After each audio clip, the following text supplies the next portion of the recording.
you chat? Always.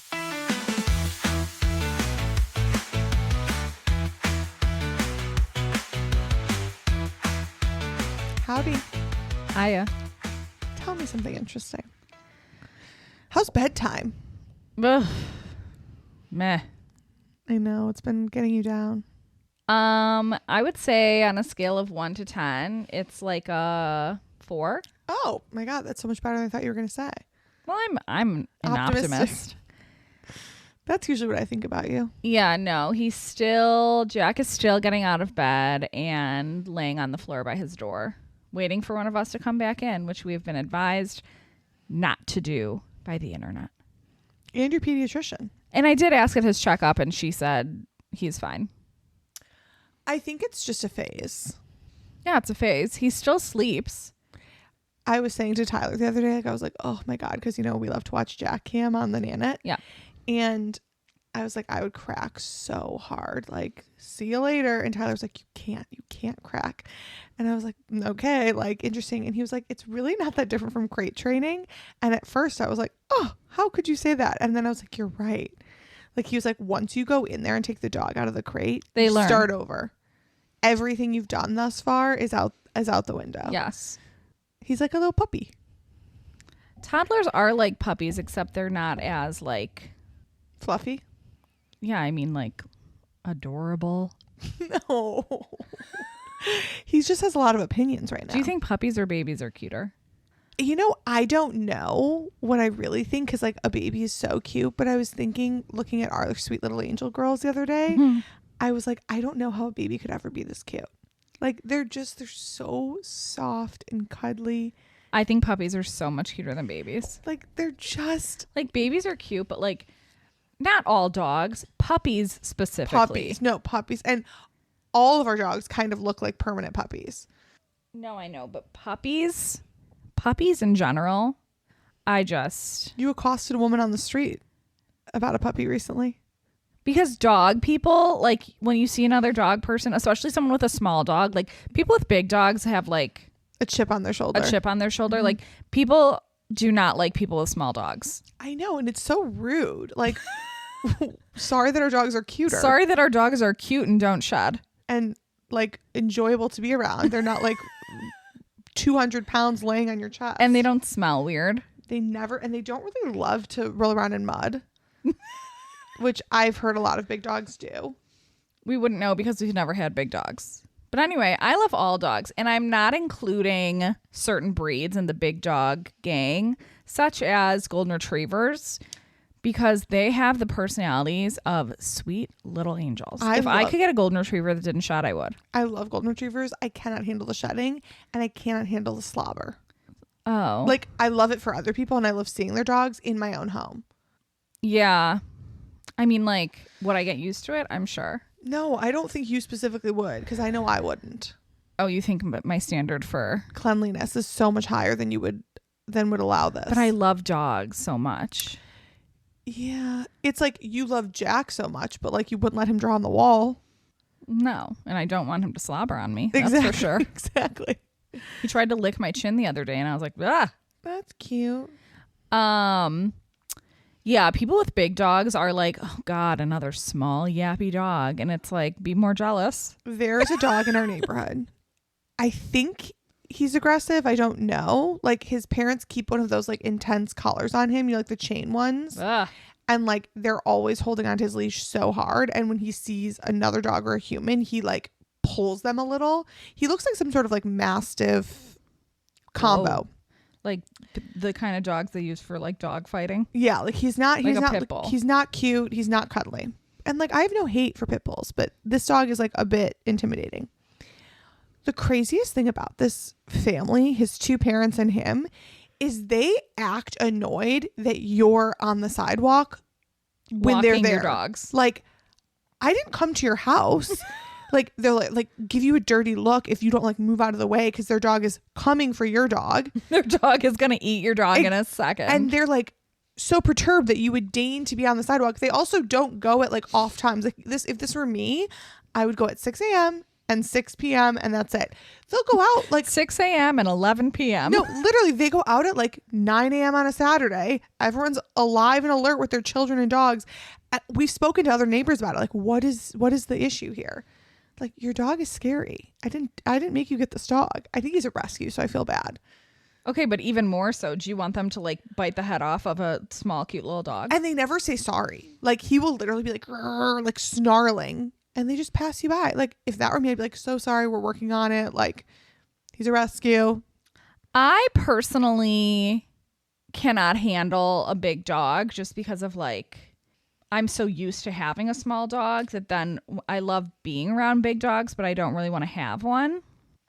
But I'm not annoyed when I see other ones. And I also don't think it's like crazy when people have big dogs. Like big dog people are like, why'd you well, such not a little those, dog? not those little yappy dogs. Ankle biters. Yeah. Like Justice for us. We should start a nonprofit. Like, I'm sorry. One of the dogs in our family is a rescue. She has been through some shit. Francis Ford Coppola was thrown out of a window. It was just, I can't even think about it. Sometimes I get really worked up when I just Sometimes I get really worked up. When I remember. She's such a good girl. And she's so sweet and fluffy. Oh my God. She lays on our chest when we're sleeping. Like, I'm sorry, what sort of monster threw this puppy out a window? Yeah, it's disgusting. I hope they're enjoying the 10th circle of hell. Actually, I hope they're not enjoying it. No enjoyment. No, don't enjoy it. Oh my God. Speaking of that victim impact statement, that Who? sister of the murderer in Idaho, I had so much fucking respect for her. So Brian Kohlberger, who was the murderer of those Idaho students, he came into their home in the middle of the night and slaughtered them. And Kaylee, one of the sisters, all of the family members were able to give a victim impact statement, which is basically when the accused the guilty sits there and just like listens to people talk about what a monster they are. She was so fucking eloquent and controlled. And she even acknowledged, she was like, I'm not going to cry. I'm not going to give you what you want. She was so poised. I'm definitely not capable of it. But I was just like, you know what? If you're going to, because it is true, like these victim impact statements, I feel like they're giving the murderer what they want.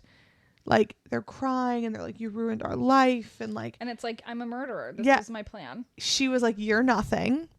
You're a loser. You could have never done this if you came in when they were awake. My sister would have kicked your ass. You're stupid. That's why you were caught. This was her victim impact statement? Oh my God. I encourage everyone, whatever you're doing right now. Well, you're listening to us, so maybe wait till this is over. Don't turn this off. After this is done, go Google the victim impact statement from Kaylee Goncalves. I actually don't know how to say her last name. She gave the most fucking badass victim impact statement. And I was like, you know what? Good for her. Good for her. And he did not move. He didn't speak. He didn't say anything. He looked livid because she read him to filth. But I was like, go off, queen. Someone else, one of the other victim impact statements said that he's going to be getting big D's in prison. Big D's? Yep. Like dicks? Yep. Wow. I was like, what? I've heard that the worst thing to be when you're going into prison is a child molester. Oh, yeah. I've heard that does not fare well. Like, even the worst of the murderers are like, but I would never touch a child. They're like, I'm actually a serial killer, but you're the monster. Totally. There's a hierarchy to everything. As with anything. But yeah, that just made me think of it. Brian Kohlberger is going to the 10th circle of hell. I've heard that like for things like that, like the media should stop like using their name and just call them inmate whatever. Because they don't give, then like you're not giving them any attention. Yeah, I mean, I'm not opposed. But their numbers are so long, it's like, it doesn't really roll off the tongue to be like, inmate 279456778. And the hard thing is you learn their name when they're just a suspect. Right. So like sometimes they're suspects that never become prisoners. Speaking of true crime, did you watch that Amy Bradley is missing? I Googled it. I haven't watched it yet. What a story. I'm so glad I read that after a cruise. It did sort of like roast the cruise industry. Did you watch it? Yes. yeah, for anyone who hasn't seen, this family goes on a cruise with their adult children. So it's 2 parents and this girl, Amy, and her brother, who are like in their 20s. They go on the cruise. They're like partying. It's the 90s. You know those cruises with their conga lines. Yeah. Unlimited drinks. Yep.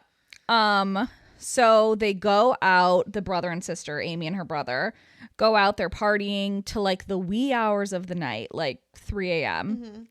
They split up. The brother says like, gives her a nod, like, I'll see you back at the room, because she's standing talking to like some girls, some guys, like friends they'd met on the cruise, whatever. He goes back to the room. He's sitting on their balcony because they're sharing a room with their parents, which is like tight quarters on a cruise. He's sitting out on the balcony of their bedroom. And then she comes back and she comes out onto the balcony and they're sitting there talking for a while. And he's like, I'm going to go in and go to bed. And she's like, okay, I'm going to come in a minute.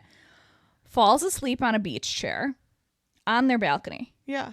The dad wakes up, like in his interview, he's like, you know, something woke me. He goes to like see what's going on because the door is a little bit cracked. Yeah.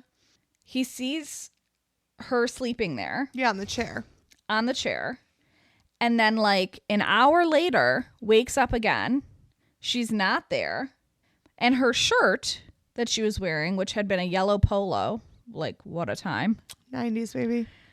Is like on the chair in front of the desk in their room. So like she had come in and the door is still cracked. Like she didn't jump off the balcony. Like she came back into the room. Interesting. Took off her polo and has since disappeared. Yeah, I mean, where'd she go? They theorized that she'd fallen overboard for a long time. That is what it seems like. The cruise line, which was Royal Caribbean, was really not helpful at all. There was actually like a lot of, because the cruise director from that cruise was interviewed on the documentary, and he was not very friendly to like this story at all, or the family. Like he was like, sorry your family member went missing. Like he wasn't sympathetic. Yeah. But he said like right when they woke up, because the family woke up at like 6 and was like, she's not in here. Like, where is she? So they went to go look for her. You know, they go up to the Lido deck, see if she's like having breakfast. Maybe she's watching the sunrise. Like, we cannot find her anywhere. Mm-hmm. So they tell the cruise and they're like, can you please make an announcement? Like maybe she like passed out somewhere. Like, can you announce like she's missing?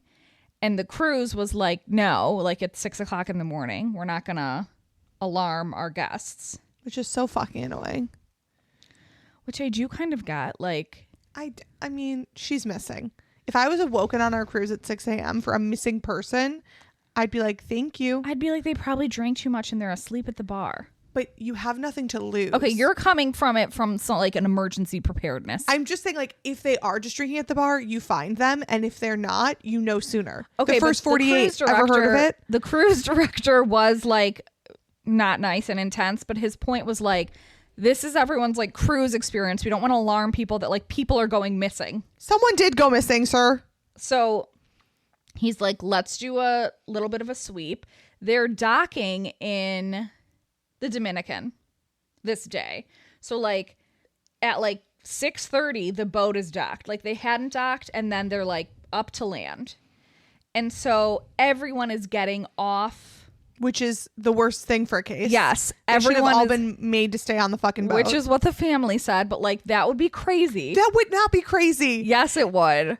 Like that is actually problem number one with our society, that like people would think, not to blame you, but that people think not to put society's problems on you, but not to think that like your vacation and the enjoyment of your 4 hours in the Dominican is more important than finding this person.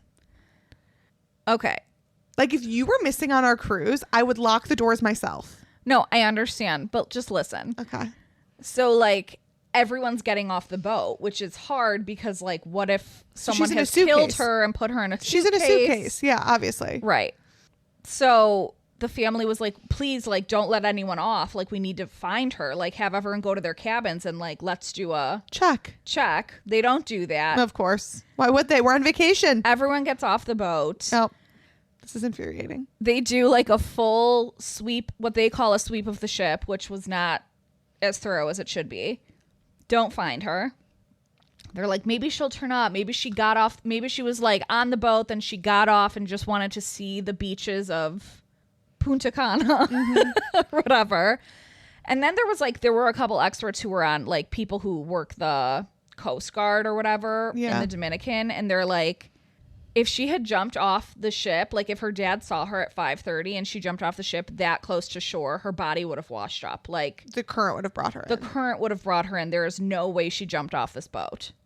And no, if because she had someone been carried her off. If she had been eaten by a shark, we would have found remains. Like, they don't eat the entire body. Always something washes up. Yeah, I mean, someone carried her off in Punta Cana.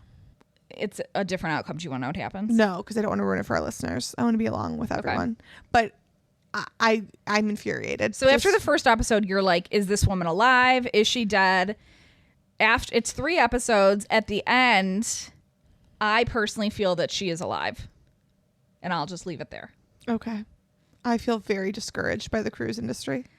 First of all, this was in the 90s. Second of all, I said to Mike, that could never happen now because of your medallions. No, the same thing. They had like a key system.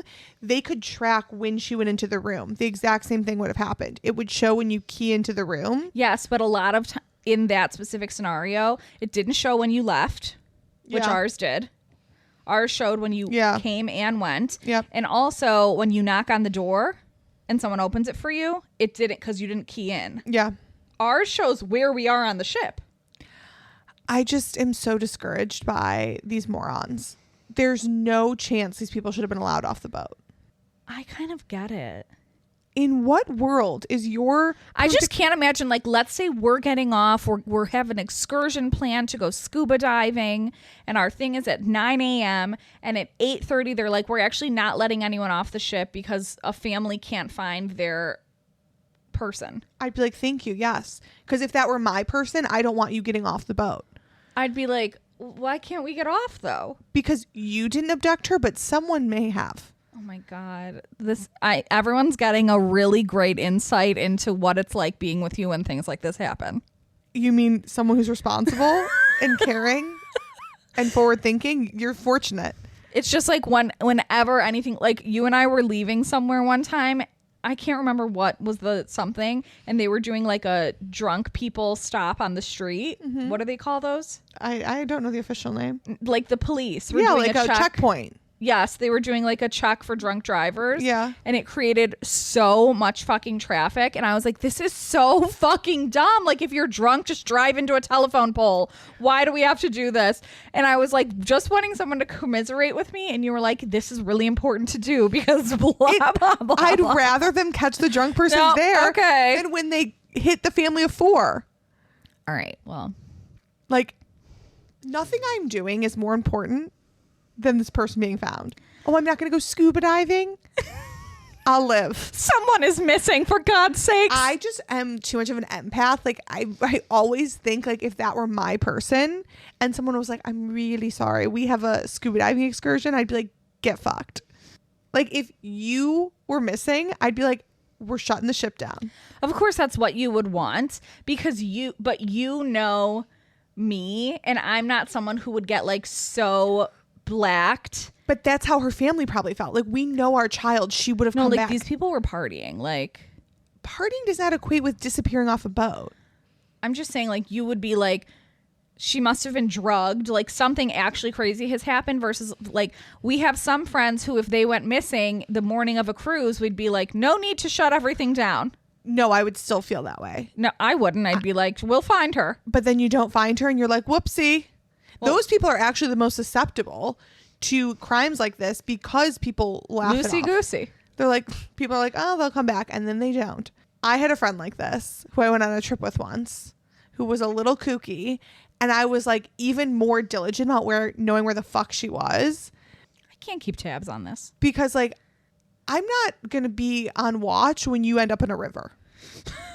I can't live like that. So the answer is don't be on watch at all. No, because we have to look out for our friends. What? We must look out for each other. Oh God, I hate people, and this is why. Okay, well then don't watch this documentary. Well, I'm gonna watch, but it's just really annoying. All right, do you want to do an icebreaker? Yes. If I went missing, I'm just kidding. Would you keep everyone from getting off the cruise? Would you keep everyone from getting I off mean, the I cruise? would try, but like, I don't have that kind of control. If you really put your mind to it. What is your secret talent that you'd like to share with everyone? Oh, wow. I'm thinking of how I can throw you a chip and you usually catch it. But Or a Cheerio. I was just going to say I'm really good at catching food in my mouth. yeah. That is a secret talent of mine. Shaving time off the GPS estimated arrival. It's not a talent. It's a crime. And it's terrifying. Especially going to the city, like driving through alleys. Yeah. I think my like best time was like an hour. Like we were in traffic. It said we weren't going to get there until like 7:11 and we had to be there at 7. And we ended up getting there at 6:11. It's too much sometimes for those of us as passengers. So That is a secret talent. that's kind something of. that's something I would pride myself on. If you were also, part of law enforcement, you didn't hear this. Yeah, no. Well, I guess on the topic of dogs, being able to communicate with them, I know what dogs want. You have a dog mind. Yes. I can like Sense it. speak to them. Mm-hmm. So those are just a few off the top of my head.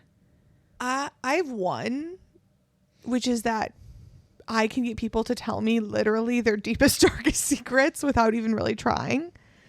That happens to me too, though. It If you're just someone who can talk normally. It's just like they pour out. My other would be the ability to fall asleep truly wherever I am. That's not a talent. Just like right now, Or any of these things that are unique to you and talents. being able to sleep. That's Anywhere? not a talent. I'm sorry, catching Cheerios? That Are you a is- seal? That is an actual skill. Okay, what would you say my secret talent is then? If you do not accept these, If you do not accept these. You don't have secret talents because anything you're good at, you won't shut the fuck up about. okay, moving on. Wait, no, let me think for a minute. You have some.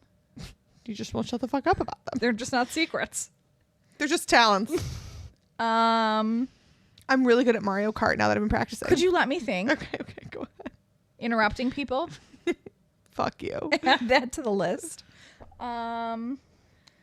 Just give me like 1 minute because I know there are some and I'm going to be mad when I... Okay, you think. Oh, you're a really good seller on Facebook Marketplace. So true. That's a secret talent of yours. I can sell. You're like You got any products to move? Come to anything. me. You're like anything you want to sell, you will sell it. Everything must go. That's a really good one. That's a good one. Don't I'll accept that you want me to come up with another one? if you want, but One no second. pressure. Oh, Hmm. you're a good finagler. How so? Like you'll call and be like, Oh, I never take no for an answer. yeah, Yeah, that's true. All right. you're a good finagler. I love to finagle. I'm gonna put that on my LinkedIn. Professional finagler. People are like, explain. I'm like, just call me. Ooh, I'm also really good at seeing if something's level. Oh, Like, you are good at that. Just by your eye. just by my eye. And like sometimes I don't trust a level because I'm like, that is not level. And then my husband will get a different one and be like, this is like the official one, and like put the heavy duty one and be like, wow, you were right. Like I'll just eyeball something and be like, up on the right. I actually hang a lot of things sans a level. Sometimes it goes great. Sometimes it doesn't. Yeah. I'm a 50-50 leveler. I'm a professional leveler. Wow. Well, these are services we would be happy to offer you guys for a cost. Finagling and leveling. Yeah, not for free. For a price. Everything's available for a cost. Well, we have a lot of news to catch up on. So much news. Some of it more interesting than others. First, I think right off the bat, we have to talk about the Coldplay story. Oh my God. I loved it. I love watching cheating losers get caught. For anyone who Lives under a rock. lives under a rock, the CEO of this company called Astronomer. was caught on the Kiss cam. couple, like the kiss cam at a Coldplay concert in, Seattle, I want to say. But Really? Let me confirm. I don't know why I thought it was the East Coast. Maybe. Massachusetts, you're right. On a Coldplay concert in Massachusetts, and he's married. He's caught on the kiss cam with this woman, like his arms are around her and they're like dancing in a non-friend looking In a type romantic of way. way. And the second that the camera like shows them, they like separate and like duck away from the camera. So dramatic. Like, and the person they're with is like they're obviously in this like group outing, and one of the women is like staring at them laughing, but like uncomfortably, like, uh-oh. And it turns out that the woman that he was dancing with is the head of HR at this company, also married. 2 married people, not to each other. Caught at the Coldplay concert. Yep. And honestly, and I've said this, and so many people on the internet have said this, they made it so much worse by doing that extreme reaction. Like, yes. Had they have just kept on keeping on, someone would have seen them and been like, is this your husband? Or like, you know, moved on, and maybe their spouses still would have found out. Yeah. But it wouldn't have blown their life up in the spectacular fashion that has now happened. He resigned a few days after. She took a little bit longer, but she has now also resigned from the company because they can never return to work again. No one will ever look. How will they get another job? I mean, thankfully we're talking about 2 very rich people. Well, not thankfully, but like for them. Yeah. But there's this whole conversation, which you actually brought up to me, where people are like, should your affair affect your job? And I think normally no. But I think in this instance, where it's such an abuse of power and like inappropriate to have these 2 leaders in the company and him being her boss, you gotta go. Yes. In this scenario where it's like they're in the same company, like if you find out that the CEO is cheating on his wife with like some woman from the gym, do I think that he should be asked to step down by the board? No. Does it make you a leader that everyone wants to look up to? No. But is it like a given, like you lose your job if you have a shitty moral compass? No. This was just such a clusterfuck. But in this scenario, both from the same company. Both in leadership roles. Like, how can I even trust did you hire her because you were having an affair? Yeah. Like, I can't even trust your judgment in a professional capacity. Valid. I feel bad for their children because this is so embarrassing. But I do love that they got caught in such an embarrassing way. Because you're so brazen. That's the other thing. Yeah, like... What happened to having your affair at, like, a hotel? No, really. Like, they're just, like, dancing at a concert? You obviously don't give a fuck about your spouses. Or your families. You're at a concert. And then people were like, Chris Martin, like, made this worse by making jokes about them having an affair. They very clearly were having an affair. They jumped away from each other, like... Chris Martin made it worse. No, he just called it out for what it was. He just saw something and knew what it was. But what about the girl? She also works for the company. That's never been confirmed. Oh, it hasn't? Yeah, no one's ever confirmed her identity. Oh, okay. There were also reports that she might not have even been with them, but was just so confused by what they were doing. Oh, I thought that I haven't seen anything confirmed. I thought that she worked for the company, but also it's like, if she did, then she probably would also need to quit. Like, yeah. How do you go back to work? So embarrassing. Not that this is like any more uplifting than the Coldplay news, but it's been a pretty tough run for celebrity deaths. You always say that these things come in threes. And they did. But there were like other deaths. Not in the same window of time. Like that chef was so much earlier. Oh, that chef. Yeah. What's her name? Anne Burrell. Yeah. It came out that was suicide, which I think people were thinking something else. Just like that it was like a weird drug interaction. Like she was found with pills, but like, I don't know. I guess people close to her were like, she was very like happy but there's like a dark underbelly of chefs. Being a chef is very toxic. Like, is that just a trope, or is that... I mean, Anthony Bourdain? Yeah, I don't know. I think it is a very tough life, weirdly. Yeah, because you're, not to quote Anthony Bourdain, but did you read, you didn't read his book, no. Did you? Oh. Okay, well, you should. What did he say? He says in his book that, like, your busiest times are, like, when people are getting off work. Yeah. On the weekends. Like, it's toxic. You don't have, like, your own downtime when other people have downtime. It's the worst. So it was Malcolm Jamal Warner, Ozzy Osbourne, Hulk Hogan. Ozzy, I'm very sad to see go. Yeah. I thought he was on death's door 20 years ago. When he was on the Osbournes? When he was on the Osbourne show. I think a lot of his issues, though, were like neurological at that point. I think he had a lot of delays. I don't want to put words in anyone's mouth, but I know he used a plethora of drugs. Some heavy drugs in his younger years. In his youth. But I'm sad for Kelly Osbourne and the whole family and Sharon. They loved him. Totally. So that was really sad. Hulk Hogan, who I at first said, wow, sad. And I was informed he's actually a bad person. Yeah, where did you get this information? So he's had a couple of major scandals. Major scandals? Which you know what? I'm not much with the Hulk Hogan fandom. But he had a sex tape, and then he also was kind of outed on this like racist tirade where he talked about the possibility of his daughter dating a black man. He was not an open man. His daughter Brooke? Yeah. Then Hogan Knows Best. Hogan Knows Best. You didn't watch that? No. Oh, it was really something. No. He also had a really messy divorce with Linda. Where I guess he was accused of like multiple affairs. Oh, I didn't know that. He was definitely like the kooky dad. Yeah. He was just kind of an asshole, I guess. I didn't know he was known for being an asshole. I thought people like loved him. I don't think he was like beloved. I don't think he was hated. I mean, the president is Donald Trump, so like the barometer's a little broken. Yeah. But I don't think he was beloved. He was like a huge wrestler in the 80s, right? He was like a huge personality. What did he die from? I don't know if they've released it. It might have been a cardiac episode, actually. Yeah, a cardiac arrest. And he was... in Clearwater, Florida. How old? 71. Young. Which Ozzy was 72.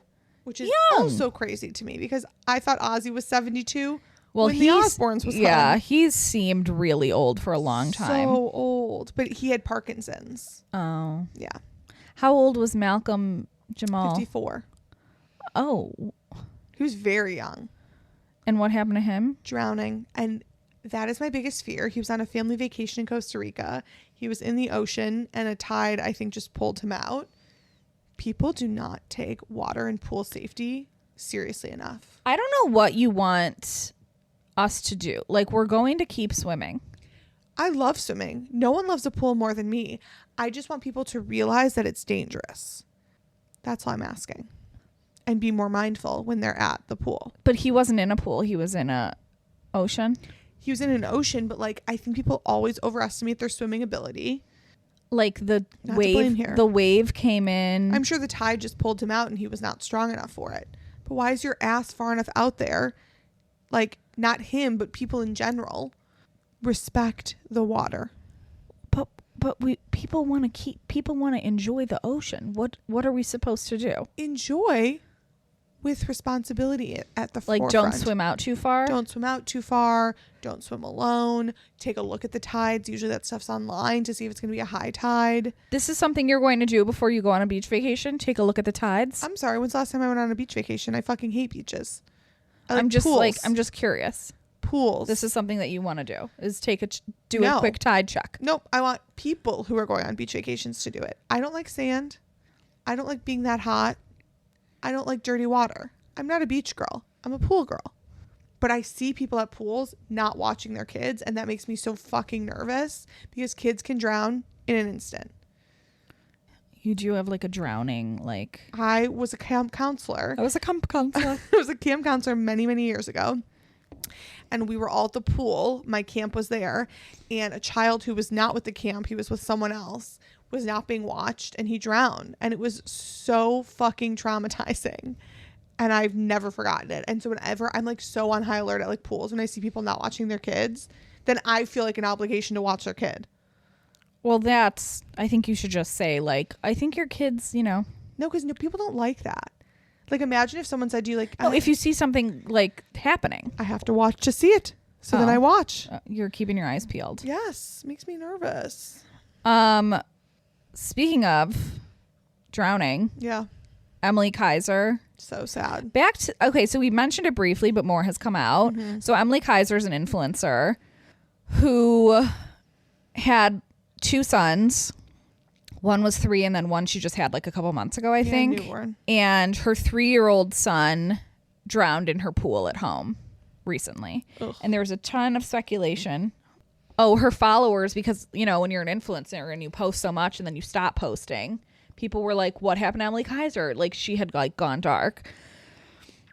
And then some people were like, I hope something didn't happen with her kid. Like, you know, everyone's speculating. The internet always finds out. Yes, something did happen with her kid. He drowned at home. So May 12th, her son Trig was pulled from her pool in critical condition in Arizona around 7 p.m.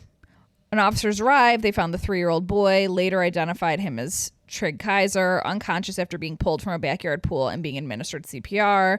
Day after he was hospitalized, police department filed a search warrant to obtain video surveillance from the 2 outdoor cameras in the backyard of the Kiser's home. Those were granted. Brady Kiser, who is the dad, Emily Kiser's husband, told police he was home alone with the couple's 2 sons when he lost sight of Trig for 3 to 5 minutes before finding the boy floating in the pool. Emily Kiser was out with friends at the time. Trig went into the backyard to play after he finished eating, and Brady Kiser told police he saw Trig playing near the pool, which the police records say was not uncommon at all. The pool usually had a protective cover on it. According to the records, Brady Kiser was distracted by his newborn son for a couple of minutes, the police records show. Once he saw that Trig was in the pool, he jumped in to get the boy and called 911, according to the records. Awful. So, actually, it says Trig Kiser was pronounced dead on May 18th, so he was hospitalized. He was in critical condition for almost a week. For a few days. And then on May 27th, Emily Kiser filed a lawsuit to conceal the records because the media was hounding them all over it. June 3rd, first hearing in public records lawsuit. July 15th, so this is the recent news, why it's like still out there, is that the police recommend felony child abuse charges against the dad. It's a lose-lose. Like no one wins in that scenario. It says on July 15th, Chandler Police Department sent a statement that investigators are recommending a Class 4 felony child abuse charge against Brady Kiser following a thorough review of the evidence. As of today, he's not formally been charged. Which, like, why? He's suffering enough, but you don't agree. It's not that I don't agree that he's suffering enough, and I would want to look at what that felony is. I think it probably has no intent. Like, there's no intent behind that. Obviously. It's like a vehicular manslaughter thing. But the reason for some of these things sometimes is to caution and scare people out of the same sort of thing. Like, just because it's an accident doesn't mean it wasn't avoidable. And I don't know, like, I wasn't in that backyard. But the idea is to encourage other people now to be more mindful when your toddler is out playing next to a pool. I'm sorry, whether or not there's a protective cover for me is like neither here nor there. They're small. They can slide in between them. Sometimes those protective covers go in and the water comes up. Like, oh my God, with the drowning facts. You have to be like, if you're going to have a fucking pool and a toddler. No, I understand. I'm just saying, because I know you're like, you have to be diligent. Pools are like, okay, yes, 100%. But also like, I just think when, especially like their son is only a couple months old at this point, like they have a newborn. He's home with the 2 boys by himself. His son finishes dinner. It's like, I'm going to go play outside. Normally they have a pool cover on, and today they happen to not. Maybe Emily was in the pool earlier with her son and didn't close it. Maybe she's actually the one who is responsible in some way. Like, who really knows? And didn't mention to him that the pool cover was open because she came in and got ready to, like, life happens in a regular day. Totally. And so he's playing out there. He thinks the pool cover's on, and he, like, looks out and is like, he's face down in the pool. But it's just like he doesn't deserve to be charged with. I'm assuming, I'd have to look at it. I'm assuming that doesn't even carry any like jail time. Like I'm assuming it's like a fine. But even just the point, like child abuse, his son died. But that's like saying if someone hits someone when they're texting and driving, there should be no charge. No, I don't think that's the same at all. It is, because you did something innocuously.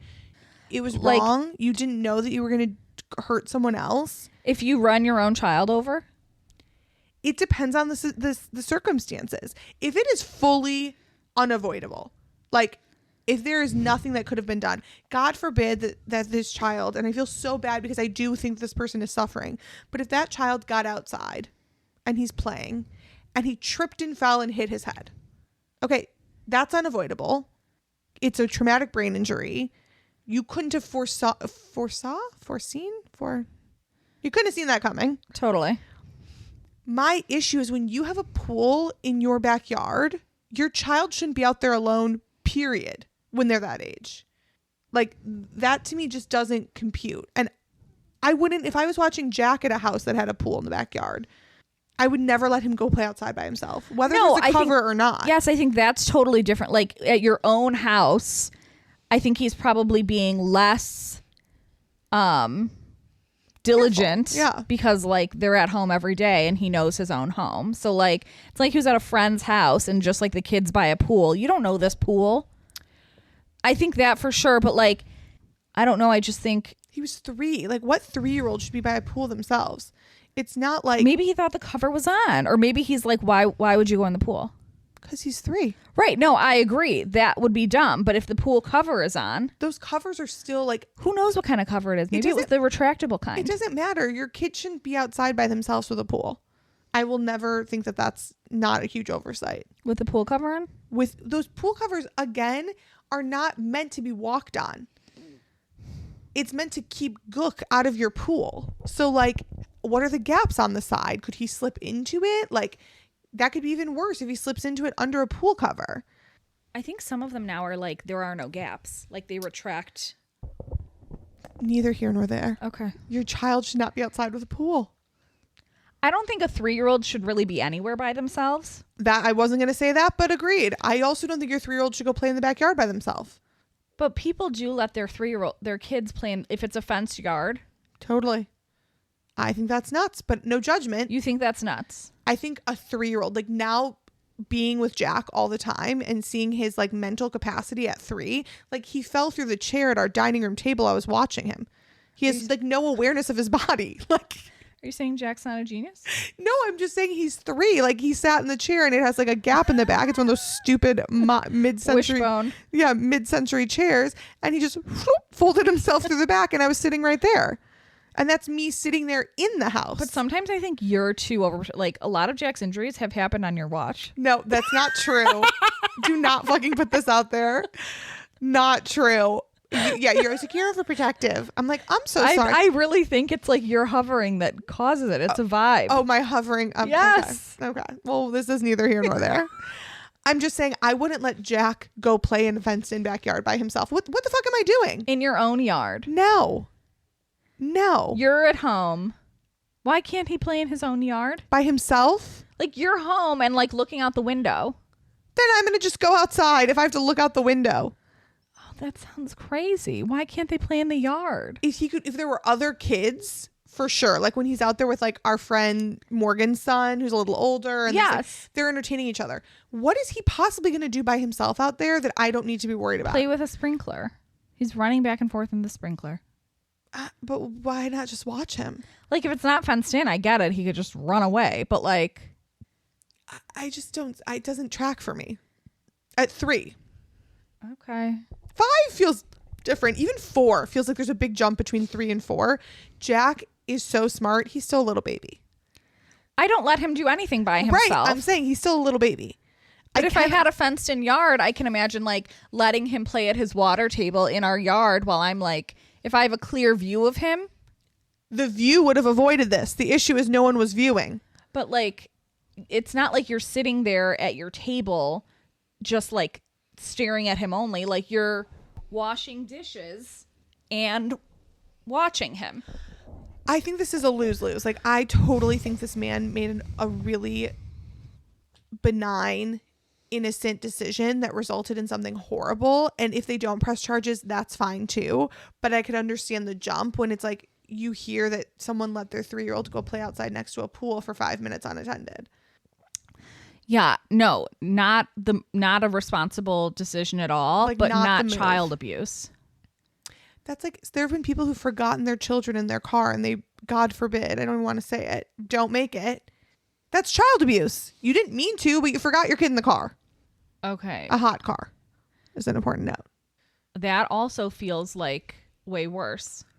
You had to like, there was like so much action taken. It feels like to me, it feels like it's such a like an everyday scenario and it's just like a freak accident versus like there was some forethought. If you leave your child in the car, you had to like put their shoes on. Like if they're old enough, if they're young enough that like you're leaving them in the car and they're not saying like, hey, wait for me, then like you're getting them ready. You're putting them in the car. You're driving somewhere. That happens. No, I'm saying that feels worse. This is just like you're at home. There isn't a lot of like preparation for this to happen. And then these people who leave their kids in the car, I mean, some of them like do it on purpose. Well, those are monsters. Those people should rot in hell.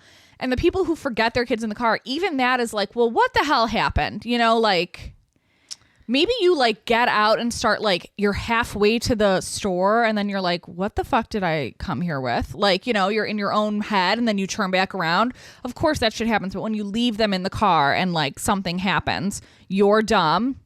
And that is different. But this is just like you're at home. It seems like a freak thing. Like if someone trips and falls. You don't agree? I don't know. I feel bad. I don't think there's there's no good answer here. My takeaway, and I hope everyone else's takeaway, is your children should not be playing by pools unattended for even any amount of time. Well, if you have your way, then nobody's doing anything by themselves. No, people are. Toddlers are not. Or what about when you're on a cruise ship? Your toddler shouldn't be alone on a cruise ship either. As a person. Don't venture off by yourself because you could go miss. I mean, my God. You can't go by yourself. The hope is that if you don't come back, someone closes the cruise ship down. Guys, I don't think these are crazy takes. Let me know. Please. Sorry that I'm concerned about people's safety. It's a concern about safety. Well, let's go on to another thing that we probably won't agree on. Oh, I love that. The Daily Dilemma. Okay. So this person is writing in asking for advice, and she says she signs it the Bickersons. So, ooh, that sounds fun. So basically, she says that her and her husband are in like a big group of friends. Okay. And she doesn't feel that her and her husband bicker like an inordinate amount. Okay. But she's like, I feel like we argue as much as any couple would. Any red-blooded American? Yep. And she said that they were all out at a bar last weekend and her husband were like bickering about something. And then like he went over and she's like, it really doesn't like get to either of us. Like we're just like, okay, anyways, you're crazy. And like her good friend and another friend in their group pulled her aside and were like, let's call her Kate. Okay. And we're like, Kate, like, and they'd been like out drinking, but like loose lips. Yep. And they were like, Kate, we just want to talk to you. Like, we want to make sure that you're happy in this relationship. Whoa. And she's like, we're married. We have 2 kids. Like, we're good. I'm confused. And she's like, why wouldn't I be happy in this relationship? And they're like, you can tell us. Like, we can see it. Right. And she's like, huh? And so they're like, you guys are just always like picking at each other. Like, it's like, we can tell that you don't even really want to be together. Oh my God. And she's like, that's not how I feel. Like, that's just kind of the dynamic of us. And so she's writing in saying like she did a little like Googling online. Like, is this normal for other couples? And it's like a big red flag when couples like fight in public. And she's like, and now I'm worried that this is not normal, even though I felt that it was normal. And I brought it up to my husband on the way home, like in our Uber, drunkenly. Something happened. And he was like, that's funny, like didn't pay it any mind. And she's like, no, I'm like concerned. And he's spiraling. Like, you're concerned about our marriage now? Like, and she's like, no. And she's like, and then, you know, we bicker again. The bickering begins. And she's like, my friends haven't brought it up again. Like, she's like, so the next day I kind of thought they'd text and be like, so sorry, that was crazy. But they haven't. And I'm supposed to see them again next weekend. And I want to know if I should like bring it up to them in advance, because like it's still really bothering me. One, because like, are you actually concerned for me, or was this a drunken thing? And two, like, is this not normal? Well, that's a doozy. Every couple has their own dynamic. And like, if you know your friends and you know their dynamic, it's what's weird to me is these are like her good friends who are like concerned, where like every couple just like has their own vibe. Yeah. And so like you would assume they would know that's just who they are. Like, it's one thing if it's a couple who never did this and now like suddenly they're at each other's throats and you're like, something happened. I also just want to clarify, I think it's different to be bickering and at each other's throats. Right. I agree. But I just mean like if they're never bickering and then suddenly like there's an uptick, then you could be like, did something happen? Like, are you upset? But like if you've been friends with these people for a long time, it's weird suddenly to be like, is there an issue? Like, just because something doesn't work for you doesn't mean it doesn't work for someone else. Like, you can say like, I wouldn't like that, but like you guys seem fine. Wouldn't you rather them like bicker than like pretend that everything is amazing? Those people are weird. Well, there's something in between. Like, there's something in between bickering to and just like, be open and be like, okay, you're crazy. yeah, no, there's something definitely That doesn't in between. feel so unhealthy. No, it's not. I think what's unhealthy, and like I've seen these articles too, is like if people are like comfortable cutting each other down, which is not bickering, but like if people are comfortable being mean to their partner and like not embarrassing, but like kind of embarrassing them in front of people. Like, obviously I don't know how intense this bickering is. Like, is it like you're crazy or like you're a moron? Because like one's different. One makes you feel stupid. That's the red flag. So like I wouldn't be concerned if like the red flag typically is if like you're watching two people like make each other feel like shit and be very comfortable doing it in front of other people. I also think some people's threshold, like as a bystander or an observer, is really low. Totally. Like there are people I know who are like, oh my God, that was so uncomfortable. And I'm like, what was uncomfortable about that? You know, like they like don't want any sort of like a peek into like the inside of someone's anything. Like people will be like whisper arguing and then they're like, I don't want to be at this table. And you're like, okay, just move on.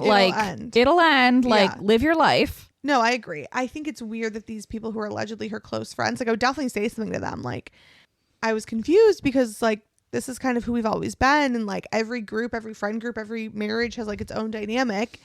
And not that I don't want you to like point something out to me if you think there's a concern. I always want to hear your opinion. It just felt a little out of the blue because we haven't changed the way we approach this at all. So is this something you've been thinking for a long time? Or like, is there a specific instance that maybe I didn't notice that was a little more intense than the others? I do understand the like I understand being caught off guard of like, why does this seem so severe to you that like, you know, like when you're calling yourself just like the Bickersons. Yeah. It's not like you're like getting in these like drunken screaming matches at bars. Totally. Like when you're just like nipping. Yeah. I'd be curious what she defines as bickering, which like, who knows? Right. Like I for sure have observed people fight and I'm like, whoa. And they're like, no big deal. And I'm like, okay. That feels But I think also like you understand your own marriage dynamic. For sure. Like you understand how to speak to each other and like what's too far and what's not too far. So it's like hard when someone else like comments on that. Like if you and Tyler are like having a conversation about something and then you're like, enough, no, like, and you say that and then I say to you like, I didn't like how you spoke to Tyler, you'd be like, I can speak to Tyler however I like. That's kind of what's weird to me. Like that's a Don't you agree? Like 100%. Wouldn't you be like, he's fine, thank you? Tyler and I have left dinners and been like, well, that was weird, but we don't bring it up to the couple. Right. It's not my place. If you have an issue, now obviously the caveat to this is if it's like something that seems abusive, which we've never witnessed. Yeah, different story. Which we've never witnessed. But I'm saying like we've been at dinner with people who like start to bitch at each other and then get in the car and be like, that was really weird. Yeah. Moving on. Like it's not for me to be like, are you guys okay? And of course we have friends who are married And we know that that marriage is not going to last. God forbid, but yeah. Like, we have friends who, like, even when they got married, we were like, here's hoping. We'll pray. But, like, it's unlikely, just given the vibe. Statistics. And so if those people are bickering at each other, I'm not even going to bring it up, you know? Like, it just, like, seems like that's where this was always headed. God. All right, you've arrived at your destiny. So maybe it's nice that these people are bringing it up to you because they're like, we love you. What's wrong? yeah, we love you. This doesn't seem right. And maybe they're just being, like, overly concerned. Yeah. But she did say in her thing, I shortened it, but she said, like, I don't want to give it more credence. Right. By, I like, get bringing that. it up to them. Like, she's like, do I just move on? But, like, she's like, are they talking about us? Like, are we the couple that they're, like, they're not happy? She's like, because this is news to me. But I also think some of that is like, I assume other people talk about me. And like, what you think of me is none of my business.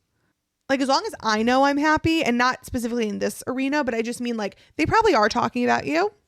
You're probably talking about them at some point. Sure. As long as you're happy, the proof is in the pudding sort of thing.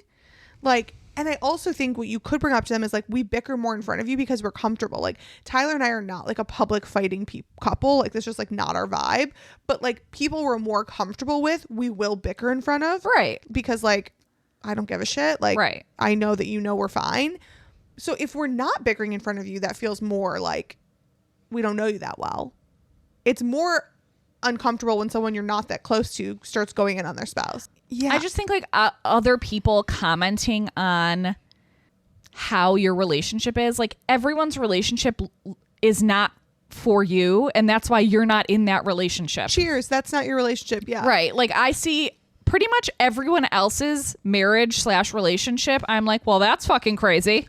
1,000%. And it should be that way because I'm in the right marriage. Because I'm in this relationship. Like, right. people do things and I'm like, that was weird.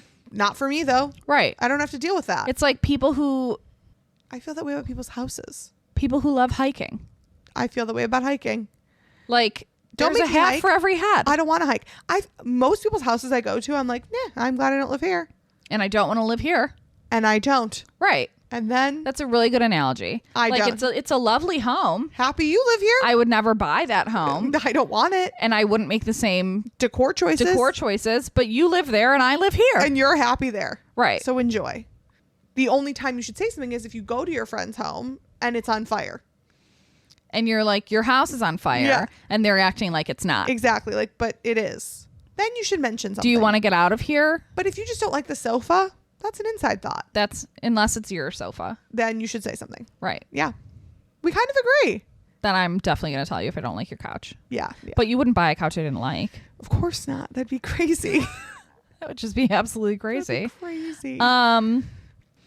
Yeah, I think it's totally normal for people to, like, if your friends observe your quote unquote bickering and they're like, you guys are always bickering, like, we can just tell you're not happy together. Like, that's a big leap to make. Totally.